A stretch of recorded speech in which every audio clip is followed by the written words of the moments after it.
Ron Paul spoke to thousands of supporters at a campaign rally today, right before the start of the 2012 Republican National Convention. His rally was loud and informative of his views.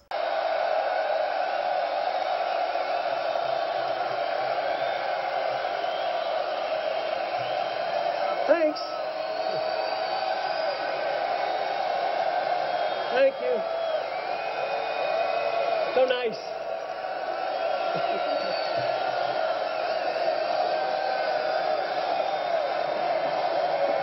Thank you, thank you.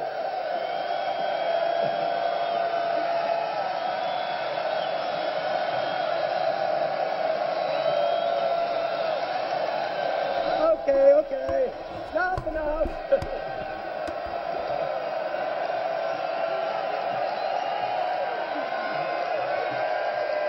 That's very nice. Thank you very much. Is there anything left for me to say? Oh, this is wonderful. It's wonderful to be among friends with my family, and for a good reason, to promote the cause of liberty in a revolutionary spirit. Thank you very much for being here.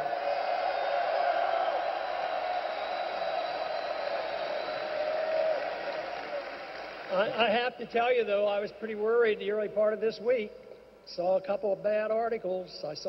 It wasn't the hurricane that I was worried about, but I saw that it said, revolution is over. There's going to be no revolution. Major paper in Washington, D.C., they said the revolution will not be happening. Don't they only wish?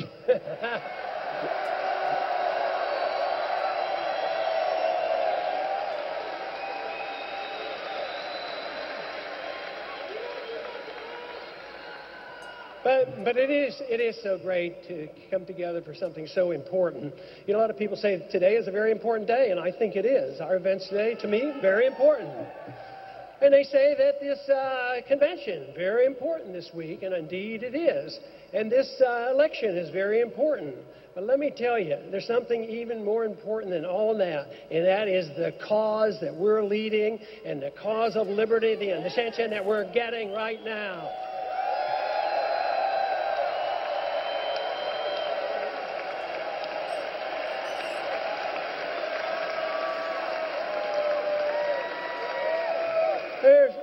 There's been a lot of talk about whether or not I would get to speak at the convention. And, of course, I've written that off. But today, I was very excited. I got a call from the RNC. And they said they changed their mind. And they're going to give me a whole hour. I can say anything I want. Tomorrow night.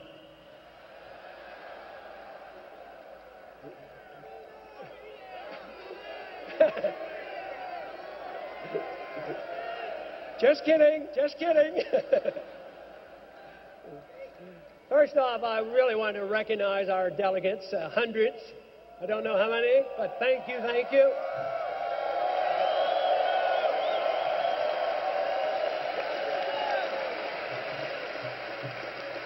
Takes a lot of hard work, and you knew the rules better than they thought they knew the rules.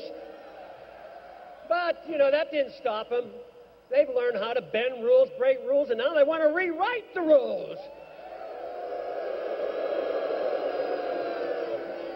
But then again, maybe they've been paying attention to what's been going on in Washington. They've been bending the rules and breaking the rules and rewriting the rules for too long. That's what we have to stop from happening.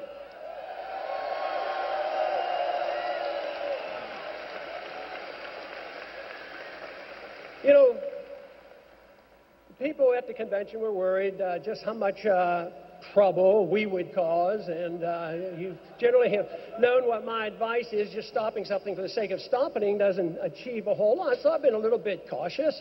But what they have found out is they've overstepped the bound. There's a big fight going on, and we're involved in it, but everybody else, a bunch of them are joining us and saying, you've gone too far. The Ron Paul people were right about overstepping their bounds.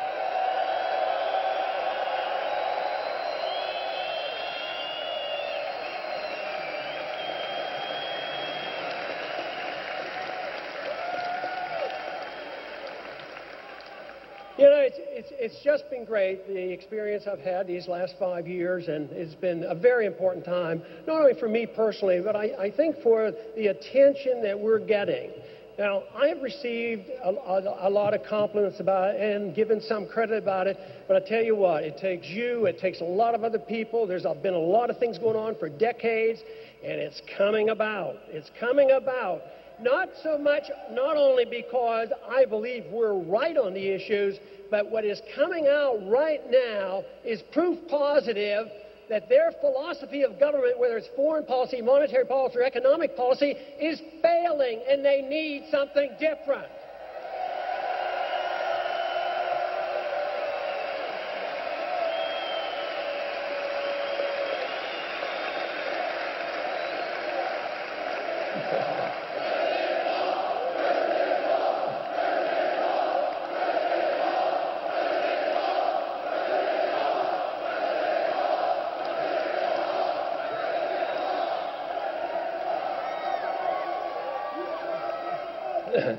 I have often quoted, Victor Hugo about Samuel Adams about an irate tireless minority and bringing about changes in that way. But ultimately, that minority is irate and tireless, and they light the fires of liberty in the minds of men. Yes, that's important. But ultimately, numbers do count. And even numbers count when they don't count all the votes as well, because we do have the numbers.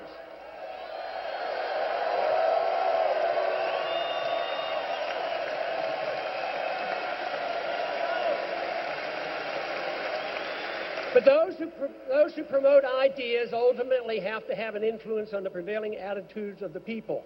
And that is what's happening today. The people now are waking up, and they're realizing the failure of what we have and the reason that these ideas are coming about. Now, in this primary, we had close to 2 million votes. They say, oh, yeah, there's 2 million votes. That doesn't swing an election, it's no big deal. But guess what? For every vote that we got in the primary, let me tell you, just from my personal experience of traveling around the country and meeting people at airports and wherever, the support out there is much, much greater, and they don't feel comfortable coming to a Republican primary. So the support there, I would say, be 2 or 3 times as much as the number of votes we got in the primary.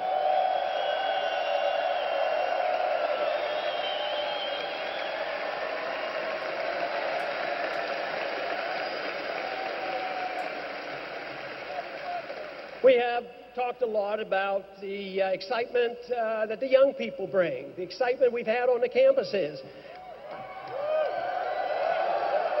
I asked somebody on the staff after the last campaign event on a college campus, I said, how many campuses did I go to? And let me tell you, if they had told me I was going to go to this number of campuses during the campaign, I probably would have said, there's no way you could do that. We went to 33 college campuses.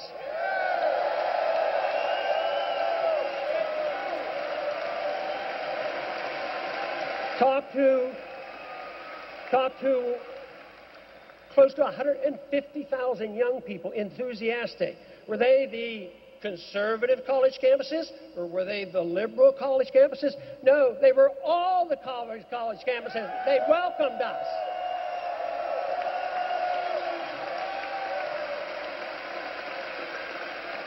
Now, when you think, if there's a party that says, well, we have an open tent, we want new people to come in, we want to appeal to the young people, don't you think they would be begging and pleading that they come into the big tent? Well, we'll get into the tent, believe me, because we will become the tent eventually.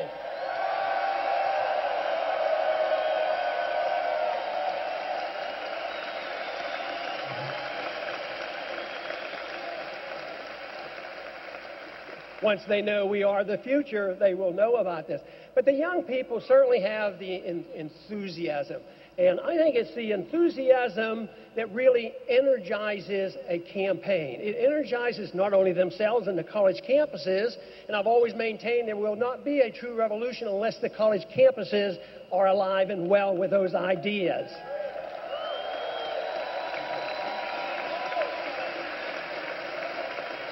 But there has been so many times that the young people, not only those of voting age, but sometimes 13 and 14 and 15, they bring their parents to the office and have them converted into believing and understanding about what liberty is all about.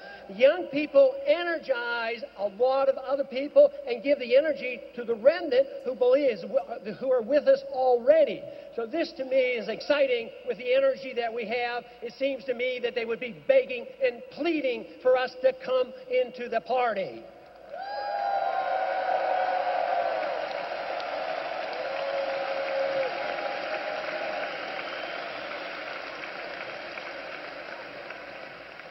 You know, most people in this room probably have read that book called 1984. It was required reading in high school for so many years.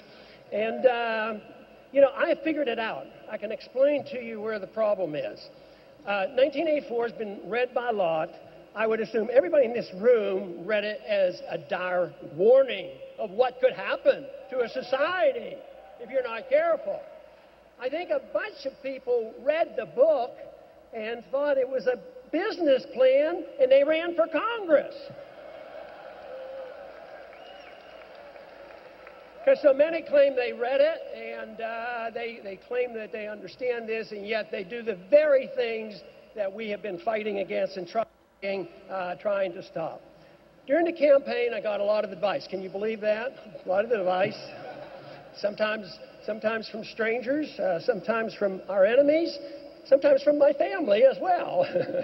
But no, but the advice that came up from the very well-meaning individuals who were in the category of maybe mainstream Republican. And they would come up and say, Ron, we really like you. We like what you're doing, and we like what you're saying. But if you would only do one thing, if you would change one thing, boy, you would really have a lot more success. You need to change your foreign policy.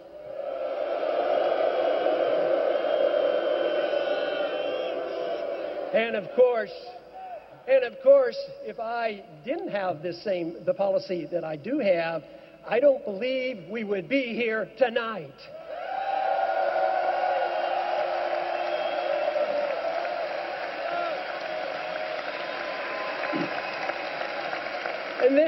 And this is something they obviously do not understand. Those who do understand it fear it because of the powerful special interests behind a foreign policy of intervention in the military-industrial complex. So it's complex, but they strongly resent this. But it was mentioned already today. I have mentioned it before, but I think it's the best test of my support coming from, more so than anybody else, from the military for our foreign policy.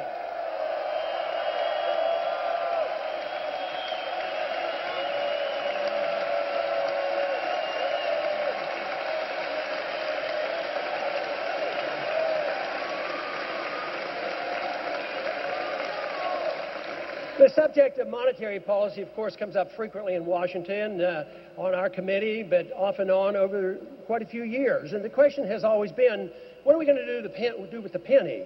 You know, they want to change it to steel, but they can't even afford the steel. If you have a steel penny instead, we're off the gold, off the silver, we're off the copper standard, now we're on the zinc standard, we can't even afford a zinc penny, so then now they want to make them out of steel, but the steel, by the time you pay for labor, it costs more than a penny to make a steel penny.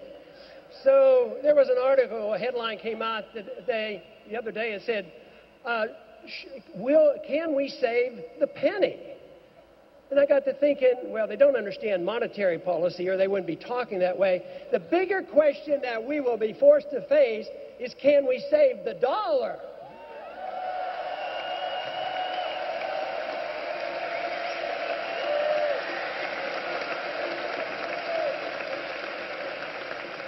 There was a bill passed not too long ago, and as you could guess, I voted against it, and that's that Dodd-Frank bill. Did you ever hear of that monster?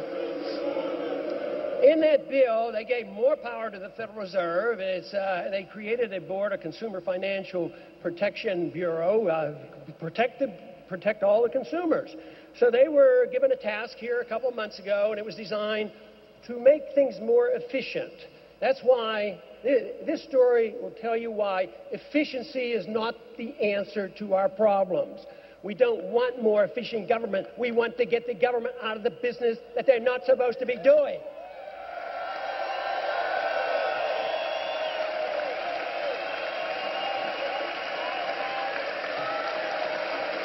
But this new Consumer Financial Protection Board was given the task of simplifying the applications for a mortgage loan because it's complex. And now they're more complex because they had a bubble and they don't know where the bubble came from because it was probably because they didn't fill out enough forms. So they said, what we need to do is simplify these forms.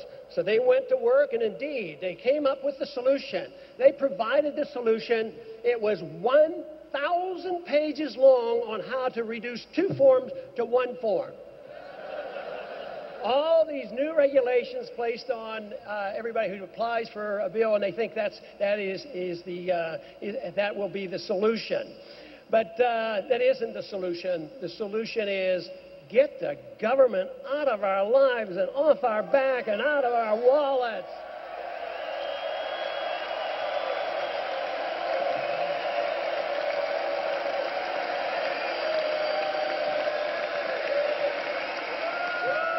Now, if we are serious, and we are serious, and when we have the clout, what we do is we don't tinker around with 1,000 pages to simplify things. What we do is we repeal Dodd-Frank is what we do.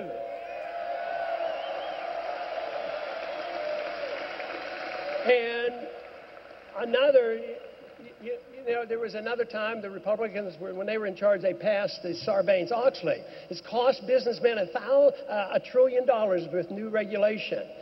But that was when the conservatives were in charge. So when we're getting rid of Dodd-Frank, we get rid of Sarbanes-Oxley as well.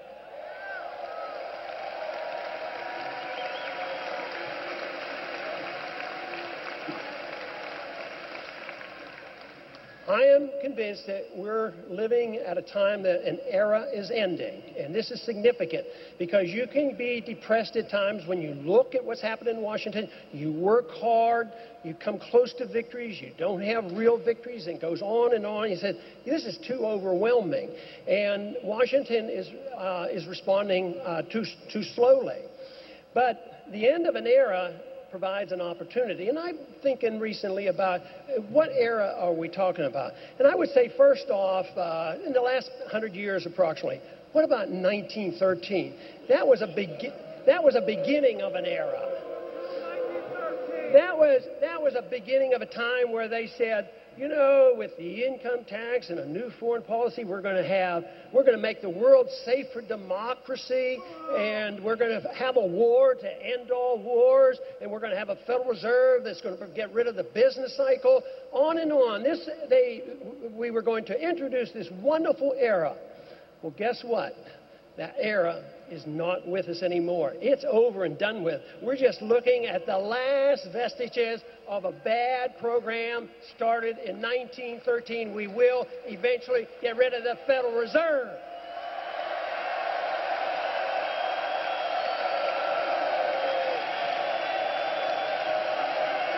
End it.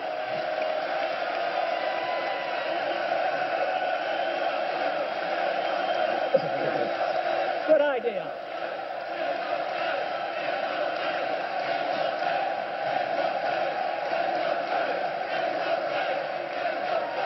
Also, at approximately that same time, something else was started, and that was the domination or the oncoming of communism, 1917. The Bolsheviks taking over, and communism was a panacea. It was all done with good intentions to take care of the people, all those wonderful promises. Well, communism lasted 74 years. It dissipated between 1989 and 1991. People don't talk too much about communism anymore. At the same time, communism brought about is hard to count when it gets up into the hundreds of millions. It is estimated that positively 200 million people died by people who were able to put bad ideas out on the table and look at the tragedy of what happened. That era is over and done with. We are not going to see the world go back to that type of a program again.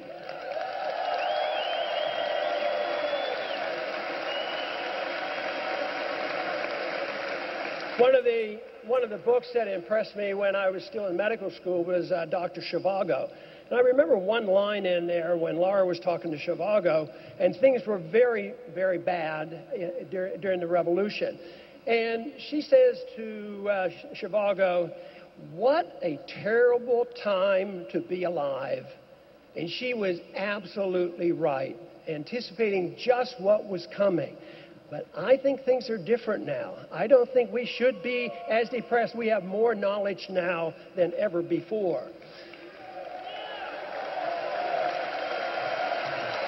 We also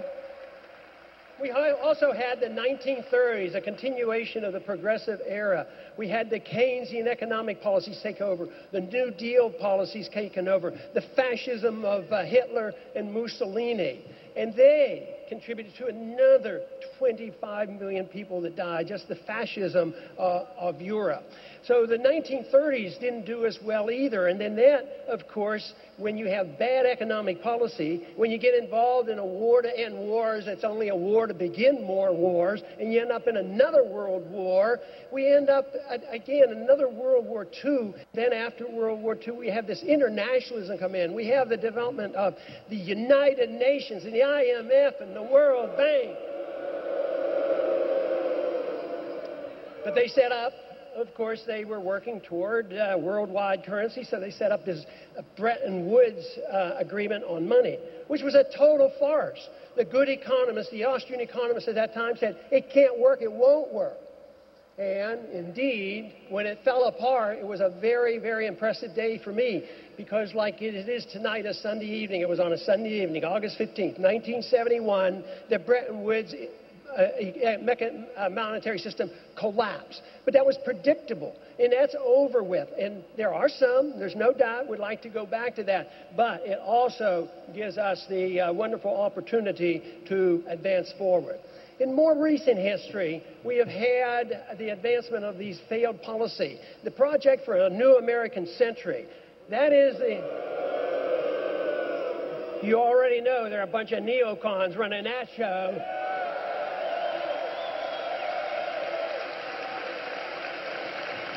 They actually opened up an office in 1997. They closed their office in 2006. That doesn't mean they're gone, and that doesn't mean they're not influencing most of the politicians in Washington, but believe me, they're losing steam. Right now, the wars that have been fought in these 10 last years has given us $4 trillion worth of debt, are unpopular. We can't afford them. The American people want us out, and they want to bring the troops home.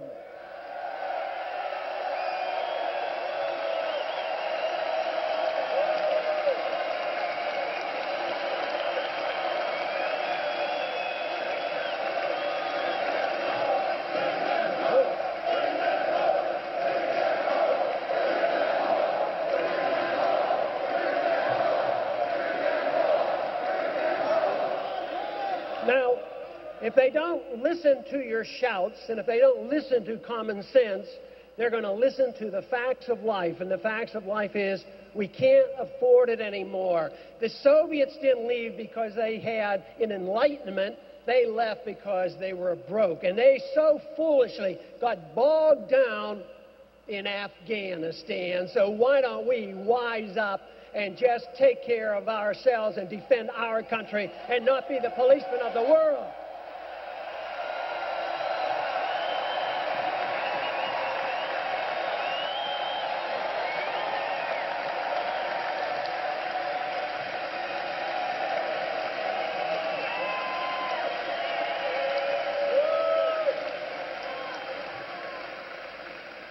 These conditions that have been developing for the past 100 years, and now we're in the midst of a change, providing an opportunity for a revolution towards liberty.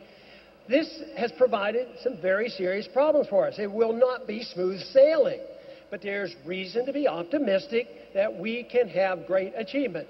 But to me, the three problems that we have to face, number one, that I see as the problem, that if we solved it, it probably would solve most of the other ones, and that is the attack on personal liberty.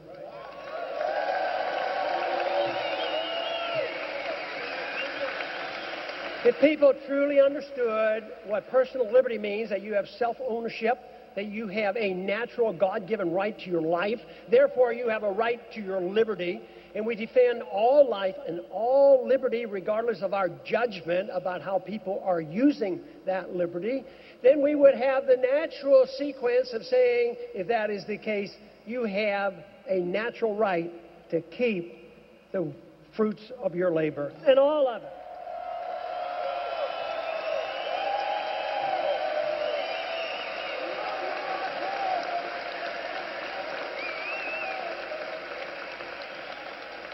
Personal liberty, when it returns, once again, you'll be able to drink raw milk. You'll be able to make rope out of hemp. You will be able to feel secure in your houses, that the federal government will not be able to spy on you or bust into your house without a search warrant.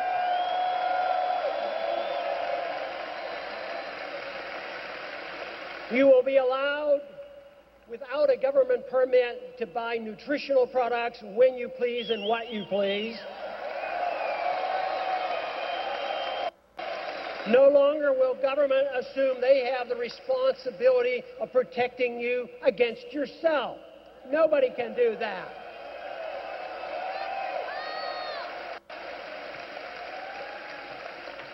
The emphasis will no longer be on economic and personal security. The government will take care of us, but it will be emphasizing the government is there to protect our liberty.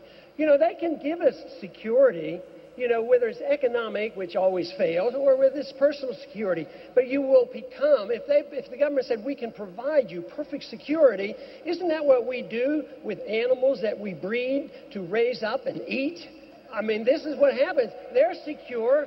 You put them in cages, you put them in fields, you fatten them up, you take care of them. They have all the food they want and the best nutrition until it's time to butcher. And this is safe. So what you want is liberty. You don't want this false sense of security that governments cannot give you.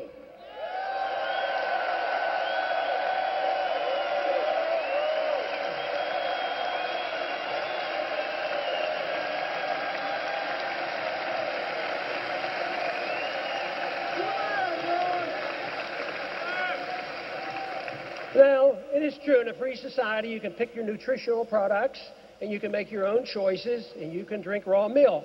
But you also, in a free society, you're allowed to make even more controversial choices. You might even decide to drink alcohol. And you know, there's a little bit of risk in alcohol, but in a truly free society, they tried that alcohol business one time. It didn't work very well. Too many politicians drank alcohol, so they finally repealed that. But yes, you would be allowed to make a decision on what kind of, what things you smoke and drink or eat or whatever you do to your own body.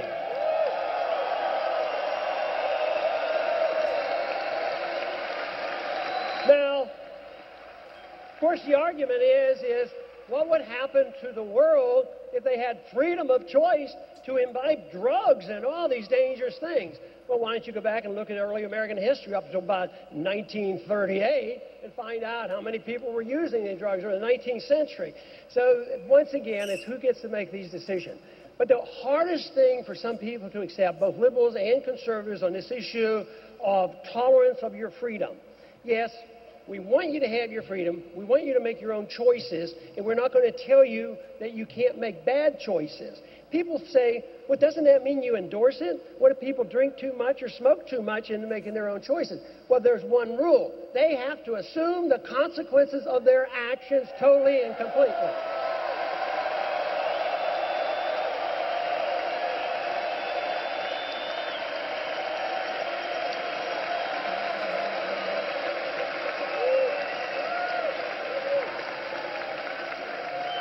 But it is under the pretense of taking care of ourselves that we have this drug war. Our government agencies have been known to be involved in drug trades. Government agents have been involved. The law enforcement agencies have been involved. And guess what? Guess which industry would like to see marijuana never legalized? That's the alcohol industry. How about the drug companies that sell all these tranquilizers? They don't want marijuana legalized either. So there's a lot of special interests that would like to keep drugs illegal. But the attack then is on our liberties. That is the important thing. We want our freedoms to make these decisions even when the wrong decisions are made.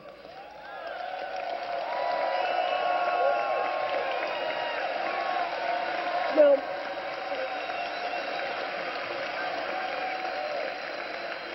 and there's still some people say, well, no, if it's legal, that means we've endorsed it. No, we don't. We don't endorse it. What about on religion? We're pretty good on religious values. Some people choose no religion. Some people pick different ones, 10, 20, 30, 50 different kind of religions. But we generally protect that and say that's your own choice. You can make your own choice. We are not judgmental about that.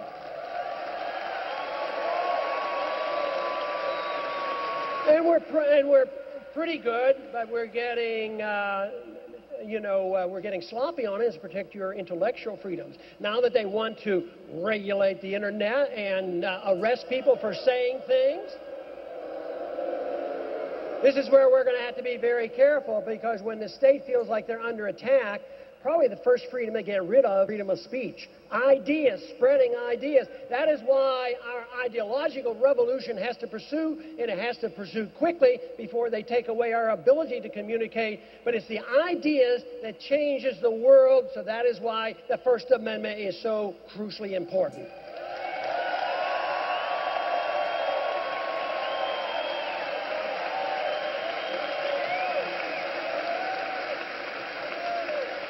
In the second area that we have a great deal to be concerned about, and that is economics. We're in an economic mess. It's very, very bad.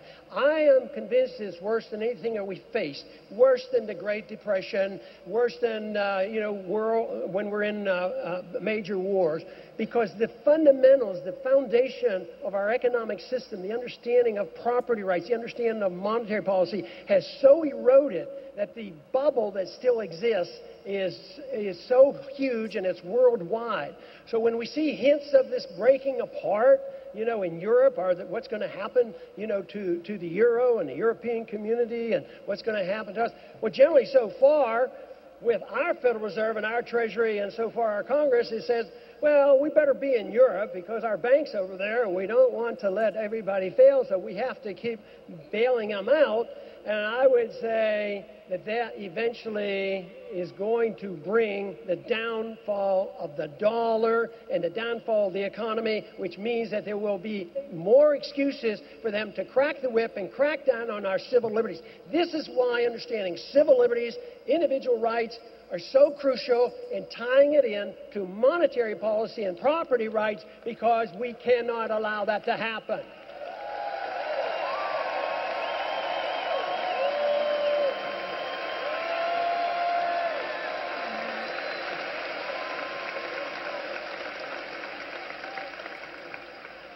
The economic system today is based on debt. For too long, what we have done is we've bailed out every attempt for the market to correct the mistakes made, especially since 1971. We've always jumped in and interfered.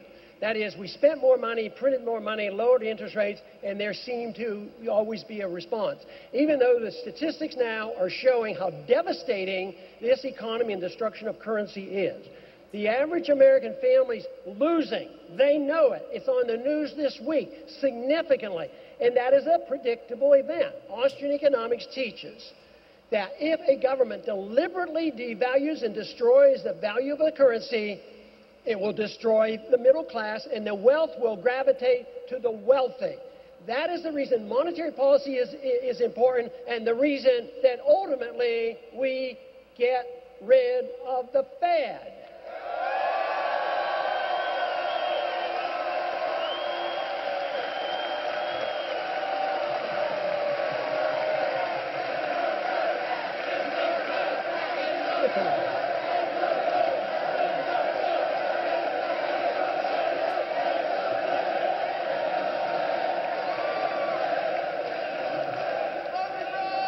Some people ask, well, haven't we had a accumulation of wealth in the last several decades? Some people have gotten wealthier, but the average person hasn't. And the middle class is smaller, is especially smaller in these past 5 years.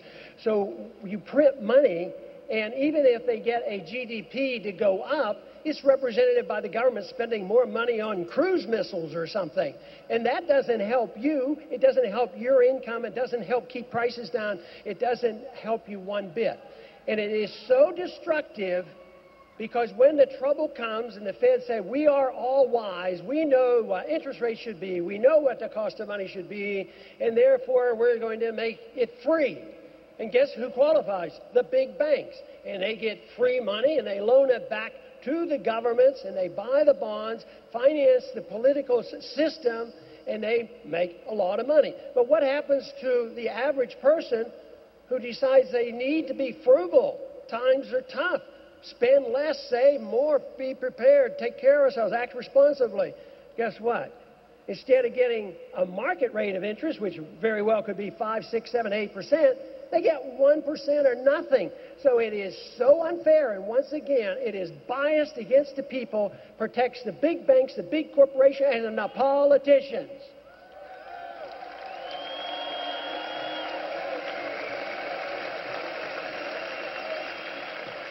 In the other area that we have created a lot of problems for ourselves, but we're in the midst of a transition, and that is on foreign affairs.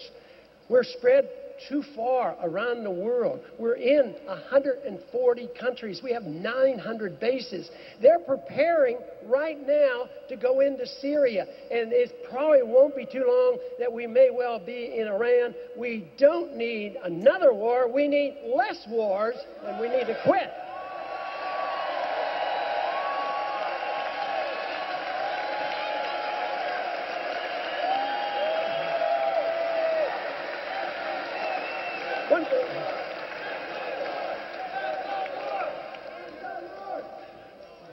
One of the strongest things that we have to deal with, of course, is the foreign policy as a consequence of the tremendous fear about being attacked by a terrorist. Now, terrorism is a serious subject to deal with, and if you understand the blowback mechanism, of course, we think we can do a whole lot to reduce the threat of terrorism. But right now, the threat of any of us being killed by terrorists about 1 in 25 million. The odds of getting killed by a car is 1 in 19,000. Lightning, 1 in about 5 million. But guess what? If you're in the military and you have to go over and get involved in a shooting battle to save the world for democracy, make the world safe for democracy, and bring peace and tranquility to these countries, guess what? The estimates are, and there's no precise number, but it's somewhere between 2 and 20 per 100 people, like 2% to 20%, that you will be killed by friendly fire. What a tragedy. And they think that we have to have a drone warfare, constant. Every country, anybody who suggests they dislike us will send out drone missiles.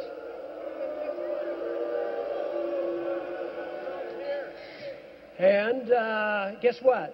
That does not win friends. It does not help us in any way whatsoever. It has been said that they were very pleased that we were over there. It was much easier killing us over there than needing to come over here where the Second Amendment is still alive and well.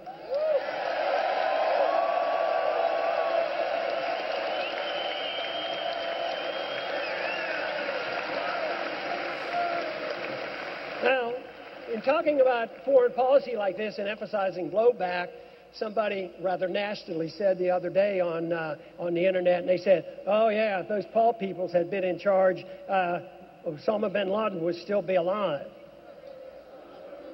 But you know what I think the answer is?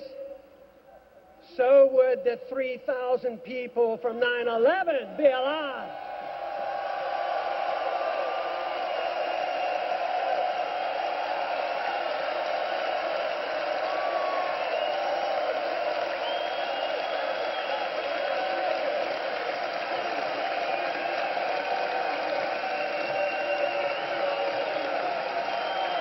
And so would the 8,500 Americans who were killed in Iraq and Afghanistan. They would be alive as well.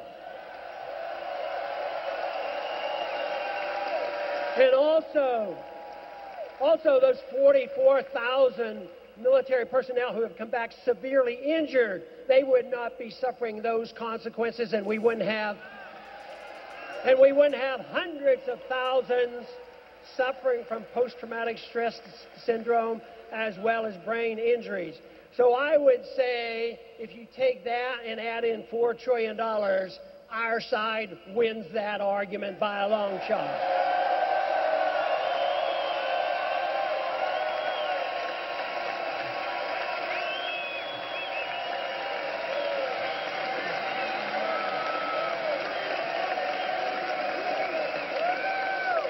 Of course, if we had our way and we removed these dangers, of course, a president would not be able to assassinate anybody, especially never an American citizen.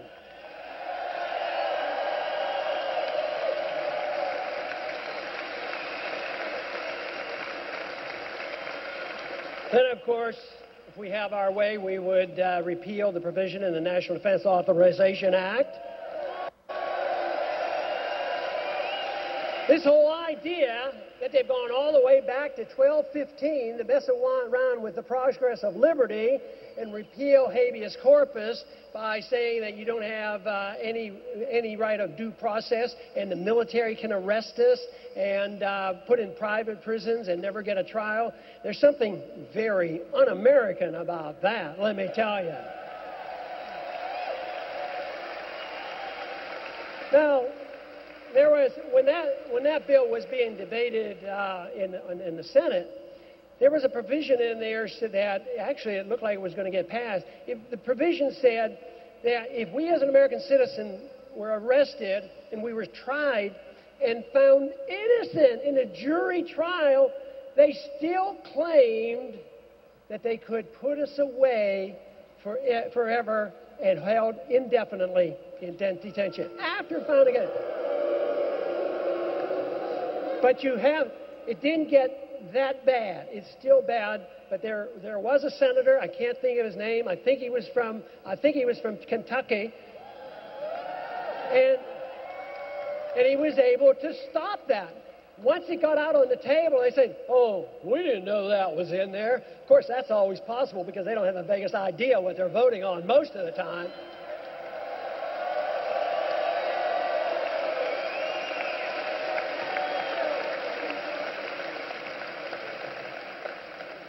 That is a problem. You know, there's a Read the Bills Act over there, and of course I think that's a proper thing to do. You ought to read the bill. But, you know, I have to admit, I haven't read all those bills. I mean, if they're 1,000 pages long, my staff has good instructions. They say they have an easy job. They say all they have to do is show me if it's unconstitutional. So a lot of times they only have to read the first page.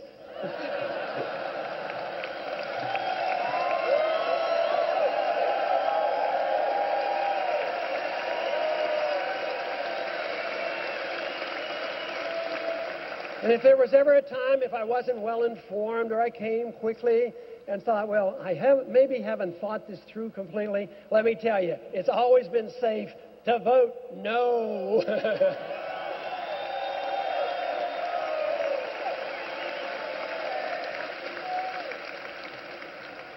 You know, I think the important thing that we know in this room and the growing number of Americans are realizing that the worst thing we can do is remain silent.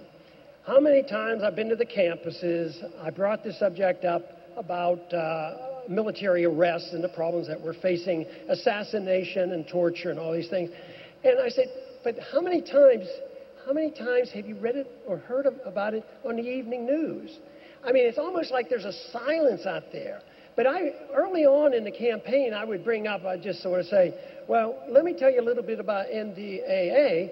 And I would think I had to fully explain it. But as soon as I said NDAA, the people in the audience, they were outraged about it, which means we're not silent. We know about it. but we have to get around the system which will not report on it because they're part of the problem. They're part of the military-industrial complex.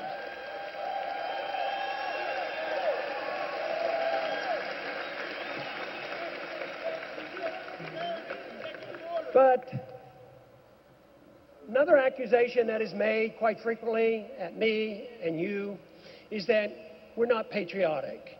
Well, we do know the military supports this because they said that's un-American, you're not patriotic. But all our views are supposed to be unpatriotic. They hide behind this and patriotism is. But I have been taught and I have been convinced that patriotism is that quality that permits us in a free society to criticize our own government when they're wrong.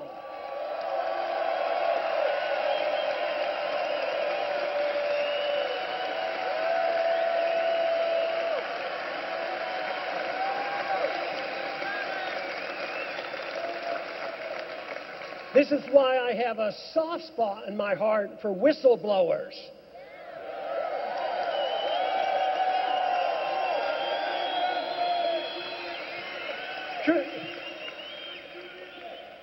The whistleblower serves a very good function, but quite frequently, what are they accused of? Treason.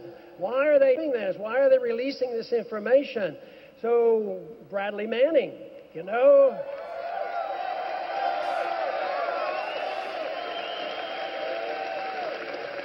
Now, he's in the military, and there are probably some, debate on exactly how and what to do, but let me tell you, Bradley Manning didn't kill anybody. Bradley Manning hasn't caused the death of anybody.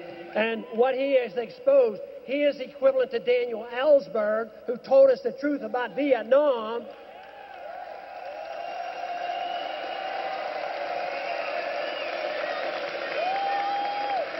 And when Daniel Ellsberg was under the gun, the government wanted to crack down on the exposure on the New York Times. The New York Times, printed the material that Ellsberg released. And that went to the Supreme Court. And Ellsberg did not go to prison. It was upheld, and New York Times did not suffer either the consequence of this. So we're at this point, but just think right now, I'm afraid that if we took a poll across the country, and they say, should we try Assange for treason? But most Americans are going to say, oh, yes, he's a bad guy. He's telling us all these secrets. But guess what? He's an Australian citizen. And you read about it all the time. That's try him for treason and bring him to the United States. So we have so much power and clout, even Sweden is submitting to saying, well, if he gets here, we'll drum up some false charges and we'll send him over to the United States so he can have a fair trial. But those are the kind of things, those are the problems that we need to worry about, that we need to be concerned about, but they're also the kind of things that we can reverse, and that should be our goal, to change this, to know what a free society is all about, to know where we are and what we need to do. We don't have to invent it. We've had a good taste of it. We don't have to go back to a static period in the 19th century because there were a lot of problems. Even the gold standard can be improved upon. So we want to advance the cause. I think the cause of individual liberty actually started in 1215. It got a tremendous boost with our revolution and our Constitution.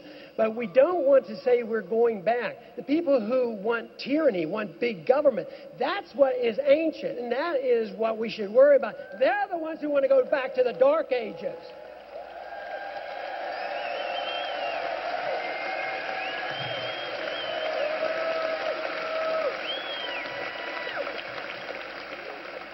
So how do we look at today, 2012? Do we look at it like 1913? Are we starting all over again and bringing in a new system? Is it 1917 with the Sovietization and the communization of the world? Is it the 1930s where we had so much fascism and Keynesianism and all the mess we have, and then the 50s and the advancement, or now are we going to have to live with the neocons? Or are we going to say, We're living in a new era. We're going to start something different, completely different than all that.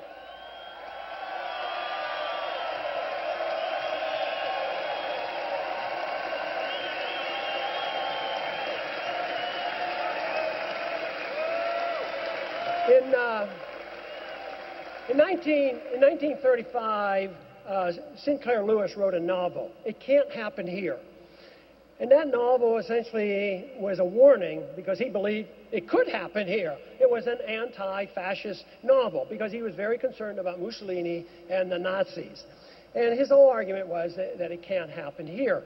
But I would like to turn that around and say it can happen here. What can happen here, though, not in the negative sense, there can happen that we can reverse this. If we don't believe it can happen, it won't have a prayer of a chance. We can turn it around if we put the work and effort into it.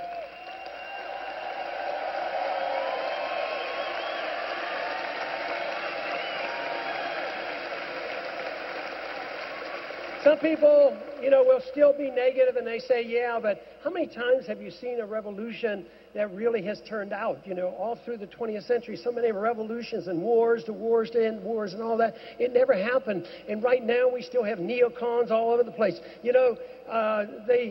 They aren't all in one party either. They're in both of the parties, and that's what we have to be challenged. But there have been times in our history where, in the history of the world, where there has been successes.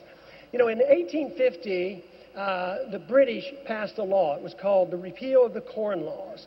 And it was an introduction into free market economics, repealing, mercantilism and protectionism, and ushered in the age of the Industrial Revolution. And it was a difficult time. Peel, who was the representative, had this passed. He worked for many, many years, and it was finally passed. And it was smoothly. There were a lot of special interests involved, but it worked. It was smoothly, and they transitioned from mercantilism into a much better system.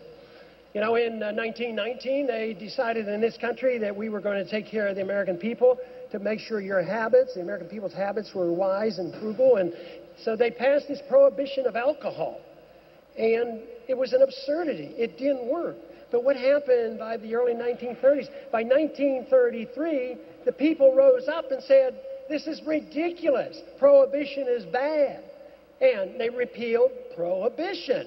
So someday we're going to wake up and say the same thing about all drugs and right now we're getting a lot more support for this. Repeal these drug laws, get rid of the crime associated with the drug laws.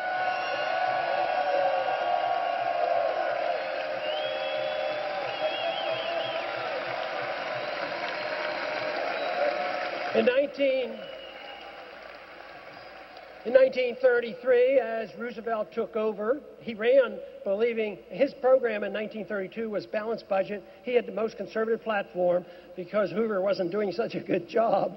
And he said that he would defend the gold standard and balance the budget and cut spending. Well, that didn't exactly happen because the first thing he did was made it illegal for an American citizen to own gold. I mean, that really told you something about what was happening. But it was illegal to own gold all the way up until 1975. So in 1975, why is gold illegal? And a law was passed, and we moved back in a direction, and the American people could own gold. It's a very important issue. In a free society, don't give up your right to own precious metal, and don't give up your right to own a weapon to defend yourself.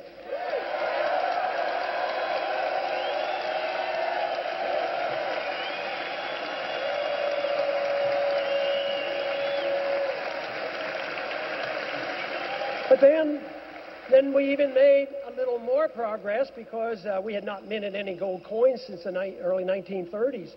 So in 1985, once again, as a consequence of the Gold Commission, one thing that they came out of that, what we came out with, they would not go along with the views that I had on gold at the time, and they said, well, we'll throw them something, so why don't we go back to minting gold coins again? Far from imperfect, not a gold standard, but it was a big thing. It was a big deal for us to take something minted. It was one of the few constitutional authorities that we have to mint gold and silver coins. So that was restored in 1985. Point being is that it isn't inexorable that we move in the wrong direction. We can start moving in the other direction.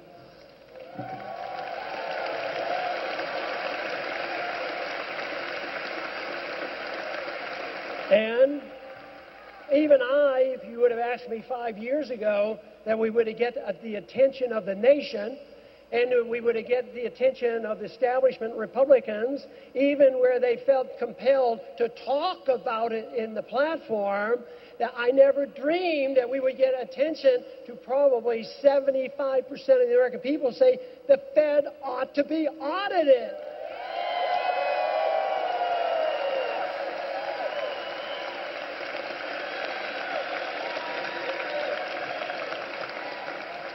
So what is our big challenge? The big challenge is can we restore natural rights, God-given rights to our people so that we emphasize the fact that return of liberty can solve so many of our problems. Economic policies means private property, contract rights, gold standard, and get the government out of this business of regulating. The market and property rights regulates quite well. Under those conditions, guess what happens in a free market? They say there'll be no regulations. No, the regulation is if you go bankrupt and you don't get bailed out by the government.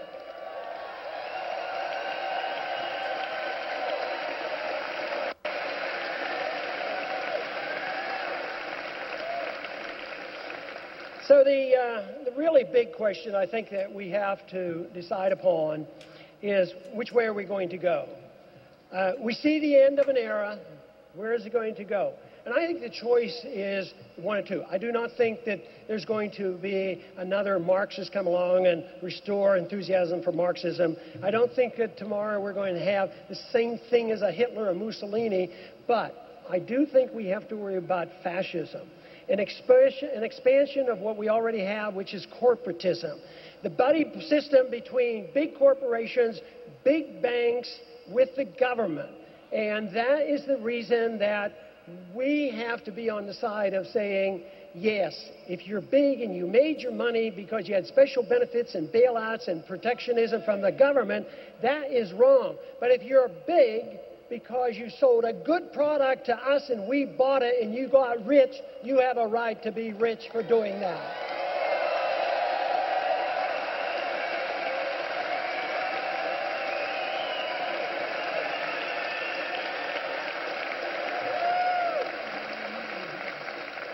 We do know that ideas do have consequences, and an idea, as I've often said, as time has come, can't be stopped. I really believe we're here. I think we're here. They're not going to be able to stop us, but we have to learn to know how to spot the fluff, the baloney, and get rid of it. Don't listen to it. But you just can't hit them over the head with a 2x4. It seems like maybe that's the best way to do it at times. You know, some people claim that I have not been, and I don't express my outrage enough. You should be more outraged. Look at what they're doing to you. How did you ever put up with that? What did you do all this? Then they'll say to me, how did you ever put it up with this in Congress 30 years and you're not yelling and screaming? But have you ever thought about it? What if I became outraged at everything they did wrong? I'd have been worn out in about 5 years for sure.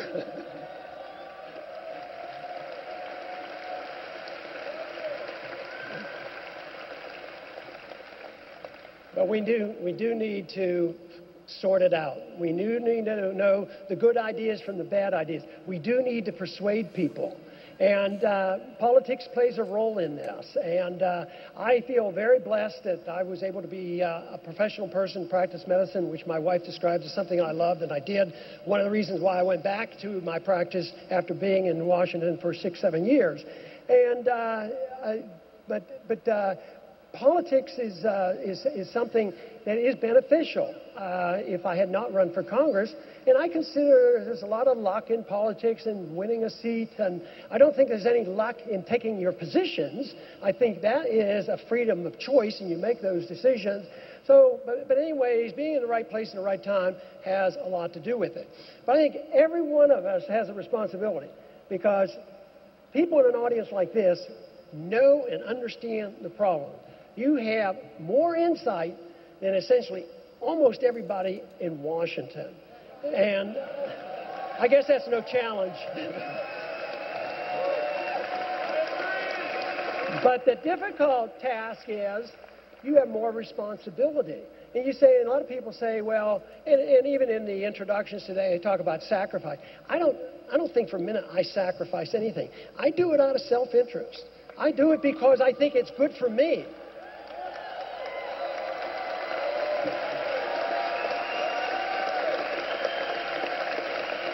I do it because, well, I enjoy ideas. I enjoy sorting out right from wrong, good ideas and bad ideas, and there's some fun in it. I always advise if you're in this business and you don't try to have some fun, like I hope we do the rest of the evening tonight too, to have some fun, then you're going to get worn out.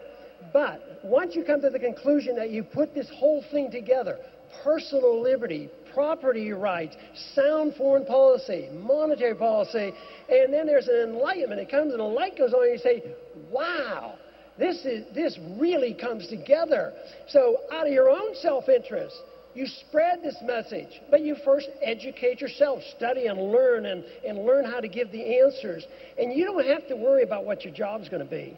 If you know the answers and you speak out and you're available, somebody will use you. And it may be in politics. You may run for office. You may organize. Who knows what it'll be? But the obligation is there. You have an obligation to do your very best to change this because it's in your interest, in your family's interest, it's the interest of our country.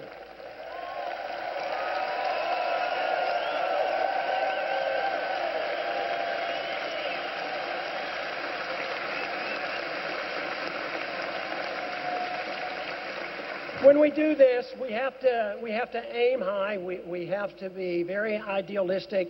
We have to use reason, and we have to have passion. We have to have passion for this. This will convert people rather than grabbing them by the collar and saying, "Don't you understand what I'm saying? Listen to me." That'll work. I'll tell you that. It just doesn't work. A soft answer sometimes is a lot better. A soft answer in Washington doesn't seem to help too much, but when you're persuading your friends, soft answers and discussion is a good way to convince people. This whole idea of describing it as a one unit, that you don't have economic freedom and personal liberty and they're separate, no, it's all one issue. And also, if they get very confused and they say, well, I don't quite understand that, just tell them, freedom is popular. That's the reason.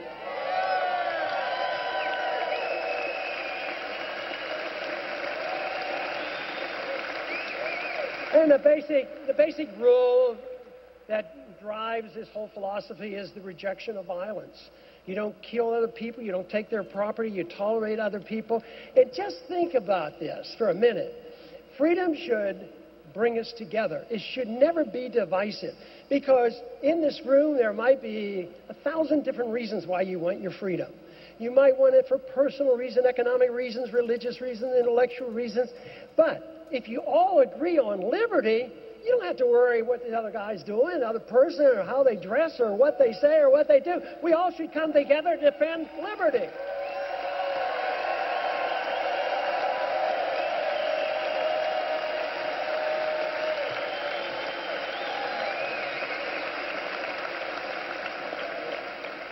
Giving up this initiation of force or violence is very important. I mean, we live with a lot of violence, state violence, police violence, individual violence, and we're in a very violent culture.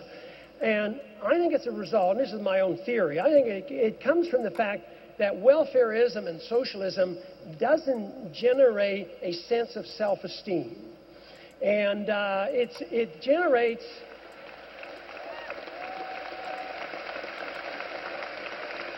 Instead of generating an understanding and enjoyment of liberty, it generates this idea that somebody owes me something. And this is very negative. And then I think self-esteem comes from production, where you feel good about yourself, that you did something.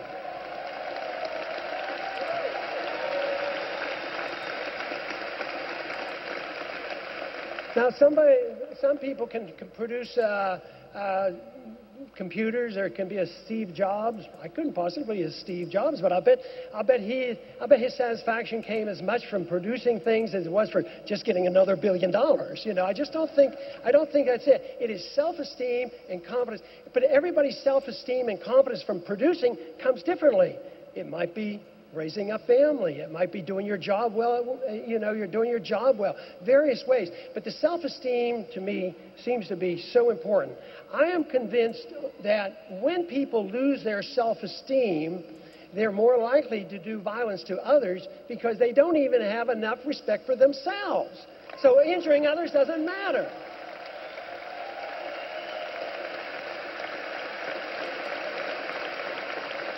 And maybe those who redistribute wealth suffer from that same problem. Oh, yeah, superficially they want to redistribute wealth and take care of everybody, but they too might not have enough self-esteem to understand where it really comes from. My personal goal with my politics and my personal life is that a free society provides me an opportunity to seek virtue and excellence. And that should be a personal goal. And in doing that, it is better done in a free society. If the government takes over the rule of trying to make you a better person, an excellent person, and make you virtuous, it's all over. It's all over. That is the seeds of an authoritarian society.